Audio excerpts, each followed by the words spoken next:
Yooyyaa akkam jirtan babaaroo fayyoo guyyaa boruu hin oolamu weebsaayitii amma argaa jirtan kun bakki loogoo jira, naavigeeshinii isaa jira, islaayideriin jira, saayidbaariin jira, kontentii isaa jira.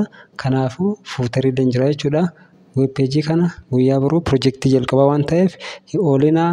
Ijoollee keenya bakka jirtan wal dhaqqabsiisaa, koodii hin barreessina, weebsaayitii developing goona, daataabeezii wal qabsiisna, waan baay'ee as keessa hojjetama. Piroojeektiin jalqabameera guyyaa boruu hin oolamuu hin oolina.